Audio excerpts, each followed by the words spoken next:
So it's an important day today. Ariya is going out for our first run. I just went out, got my little 10k done. Linda wouldn't allow me to take her out for 10k, and she's rightly so, because she's not used to this. So we've just literally took the wrapper off that. So Ariya is like, what, 3 months now? February to March to April to May, yeah, 3 months. So what we're going to do is, me and Ariya is going to take you on a little tour of 3 property deals that we done within 2 kilometers of where we live, right? So we just literally in the last couple of weeks closed off on a couple of different deals. So what we'll do is we'll bring you around, we'll show you what we bought, what we sold, and the reasoning behind it. So basically, because of all these rent caps and all that, like, at the end of the day, if you're in the property space, if you're in the long-term buy and hold property space, you're chasing rent roll and you want to get as much rent as you can. So I had 2 houses there where the rent was very, very low on them, and we couldn't increase the rent because of the new rent cap. So just out of the blue one day, the tenant came in, the tenant from one of the houses came in to say they're moving out, and we're like, right, well, will we put another tenant in, or will we just sell the property? So we thought, right, let's just sell the property. But there was no sense in selling the property unless we had another property to replace it with. So that basically started in, I have to sit on my step here, trying to get Ariya into the thing. Say hello, Ariya. So basically it started a little set of deals where we sold 2 houses and we bought 2 more out of the proceeds from them houses, and we increased our rent roll from €2,250 a month to €4,000 a month. Plus we now have a site, well, we can get a site to build another house on it, with less than 2 kilometers from my house. It's at the opposite end of the park. So my house is at one end of a park where I live, and this house where we're going to is at the opposite end.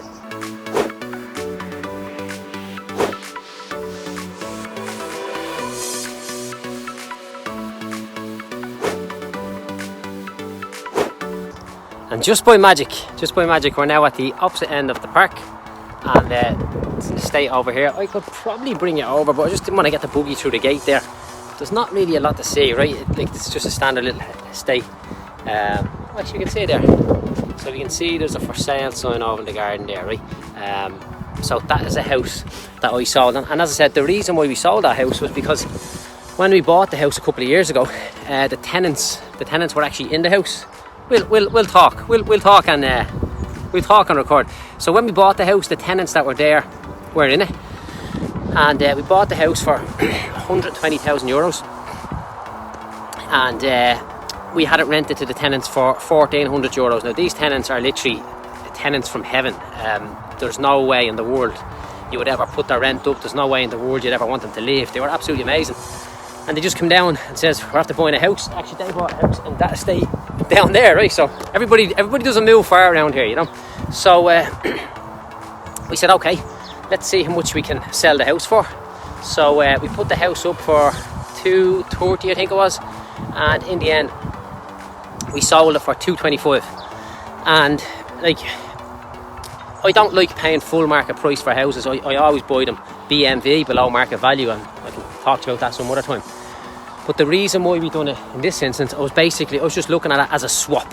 I'm just going to swap this house for another house, and I'm actually walking now onto the next house where we bought this house, where we're going to now for 210 grand, right? So if you look at it over there, sold up for 225, we were getting €1,400 a month, and we bought over here for 210, where we are going to get the house is empty, so I'll be able to bring it in, like you say. We're going to get 2 grand a month for the house, or 1950 or 2 grand, one or the other. I'm not sure what was set at.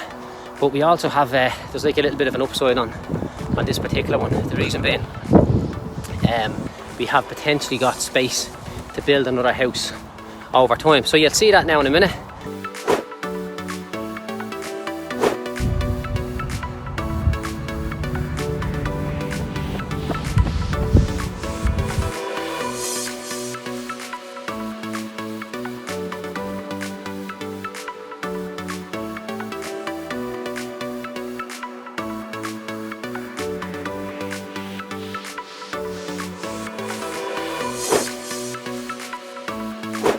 Well, Ariya, are you going to show us around this house? What are you doing with your duty? Is it in your mouth or not in your mouth? Do you have enough of it? Do you want it? Good on you. So, what have you got to say about this deal? What do you think of it? Think it was a good deal? What made you buy this house of all the houses? What attracted you to this house? Was it a rent roll or was it a location? Or was it the fact that you had some good tenants? Which one was it? We have to share this information with the people. Say nothing? Okay.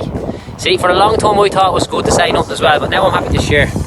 So, Ariya's not saying that, and I'll tell you here. So, we're just at the other house, as you see this. So, we've sold the other house and we bought this one, right? Now, as I said, as an investor, you're looking to get good rent roll, and you're looking to buy a house that if you want to sell it tomorrow, you can sell it, and it's that you get your money back, worst case scenario, you know. So I'll just do a flick around here, right? So 3-bed semi with a side entrance, which is great, but look at this here. So this is what actually made me go for it, right? This is basically wasteland, and I think one of the other people in the estate have that they've bought it from the council apparently, you know. So I'll bring you around, show you a 20-second run around here. It's a standard 3-bedroom house. It's in good enough condition. There's a tenant moving in here in the next 2 days. I think the rent is 1950, so it's between 90 and 102 grand, right? Half tenant, they'll move in, they'll make it their home. Couch needs to be thrown out, back garden needs to be tidy. There's always a few bits and pieces. I wouldn't be losing sleep over it, you know. But the most important thing to know here, guys, is I don't even know if it's safe to bring you upstairs. The most important thing to know here is that we've basically swapped a property that was bringing us in €1,400 a month, and we've swapped it for a property that's now going to bring us in €2,000 a month. Plus, we've got an opportunity over time, if we want, to build another house on the side. I think that the guy had to pay 7 grand to the council to get the extra piece of wasteland, which means we should be able to do the same, you know. So, little twist one with the other. The problem here was, and I actually feel a bit bad about this, the problem here was we were trying to sell the other house, and look, I know this happens, like it just took longer to close, and it was an absolute nightmare, right? Because I bought this house, I know the woman, like I know her sons, like we're kind of, you know, family friends, and I promised her money on I think I said I'd have the money for her by Paddy's Day, and I only had the money for her then at like 2 weeks later. I was late basically, right? But what happened then was, didn't the bleeding COVID kick in? So I had her money. She was screaming at me for her money, and rightly so. Wouldn't knock the woman for that. But the solicitors closed down, so we were absolutely goosed, you know. So it just took forever and a day to get the logistics of closing the deal. And like, I don't deal with agents, although there's an agent sign in the garden there. I know the lads that own that agency, and but I really bought the place because, well, I really dealt with the owners because I knew them. And when you're dealing with owners and vendors, dealing direct, which is what I do, your word is your bond, you know what I'm saying? So if you don't deliver on something, it's not good. But to be honest, it was a bit stressful for me, because I felt like I let the woman down, because I genuinely was 2 weeks late, and that was my fault. I was 2 weeks late with the money. Well, the reason I was 2 weeks late is because it took me 2 weeks extra to get it in on the other end. But like, look, as you know, the buck stops with me. But the problem was then, once we got the money for her solicitor's office closed down. My solicitor's office kept open because he's a superstar, he's very good. It's important to have good people on the team. But it was just a nightmare, you know. So it was a bit stressful at the end for the vendor. But fortunately, that was just the way it went, you know. So even at that, like, you know, if you're going to work on the basis, will property prices go down over the next while? Maybe they will, or maybe they won't. But if they do go down, I could have sold the other house over there and just sat on the cash and then bought another house for 30-40 grand less. But that wasn't the purpose. The purpose was just to swap one house for the other. And we done that, you know. So we'll go off now. We'll run back about 1.5 kilometers up to the third Doyle, and that will be the final one for the day.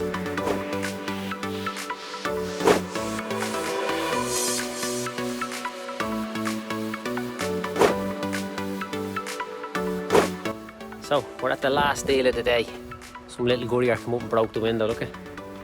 Before we're in here, you can have a little peep. Let me see. You see in there? Let me see. Nah, the zoom doesn't work. Anyways, we'll bring you around the back there. Just as I arrived up there, they were bringing some furniture and they left the door. And look, Ariya is out here waiting for us already. So what's up, Ariya? What do you think of this one? Is this a good one? Is this a good one? No, again. She was telling me all about it there a minute ago, but when she came in, so whoa, didn't know what was going in to see here. Bit of work going on. Boy, jingos. Something crazy happened here. He was taking down a stud. When he took it down, they seen this. The concrete input sitting onto a timber stud. So fair play, great idea there. Whoever done that. We just run around here. The place is in an absolute tip. Shame on the chippy for leaving it as it is. Give him a bit of grief when we see him. Whoa. So, this is it, 3-bed semi. Bring it back around, I just don't want to be... Look, there's the window broke. The story here was 1950 rent and we bought it for 230. So I'll tell you what we're going to do. We're literally about 500 metres from where I live. So what we do is we'll run back around, get a little charge on the old camera here, and we'll talk about all the numbers there. So you can see that it's in the midst of getting stuff done. Grass been cut. A few little bits need to get the oil heating. Need to get that connected as well. But right, okay, chat to you in a minute. Okay guys, so back in the house here. It's been a couple of days since we shot that first video. I did intend to do it on the same day, but life got in the way. We're going to look at the numbers on each of those deals and why we done the deal, right? So the first house we went to was the Collinstown house, and the second house we went to was the Neilstown house, and we effectively done a swap one for the other. We sold Collinstown for 225 and we bought Neilstown for 210. Collinstown's a little bit of a better estate. It attracts a little bit more of a premium to houses than the Neilstown estate would. However, the reason why we sold it was because we were stuck with the rent cap in Collinstown at $1,400 a month, as I mentioned earlier, and the tenant basically moved out. Great tenants, I wouldn't have sold the house other than they moved out. And at the same time, we got the opportunity to buy the house across the way. So as an investor, my job is to find deals as cheap as possible. But in this instance, I was happy just to do the switcheroo between the two properties. I have my notes here. The Collinstown was bringing in $1,400 a month rent, and the Neilstown, because it wasn't rented before, we can now rent it for $2,000. And we also have the space at the side, as you're seeing, and a bit of a laneway. So over time, we could do a little bit of a deal there, where we could buy the land from the council, get planning permission, and hopefully build another house there. No intention to do that immediately right now, but the numbers are 225 sale of Collinstown, less $5,000 sale cost, leaves us with 220. The Neilstown property we bought for 210 plus $5,000 cost, so we take our 220 minus the 215. We've a surplus of $5,000, right? So we've made $5,000 on the deal, but our rent roll has gone. Our rent has gone from $1,400 a month to $2,000 a month, and that's the main priority for myself as an investor, is to be always increasing the rent in a fair and ethical way, of course, you know. The next house we went to was the Oatfield house. So we purchased that house there for 230 grand, a couple of grand to be spent to tidy it up. And the reason why we bought that one is I have a house in Ballybock in town that I'm actually selling as well, and we're getting like 850 quid a month for that house. So we're selling Ballybock for 190 and we're buying Oatfield for 230. So you add $5,000 on for the purchase cost of Oatfield, brings it to 235. You take $5,000 off the 190 that you're getting in Ballybock for sales costs, so just round numbers, that's 185. So we needed to top it up with 50 grand.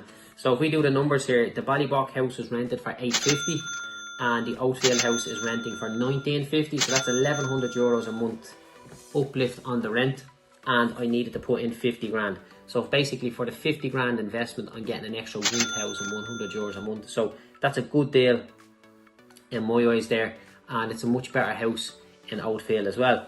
Now, I broke my rules on doing those deals, right? And what happened was, so basically we have 2 sales and we have 2 purchases going on at the one time. But here's what happened.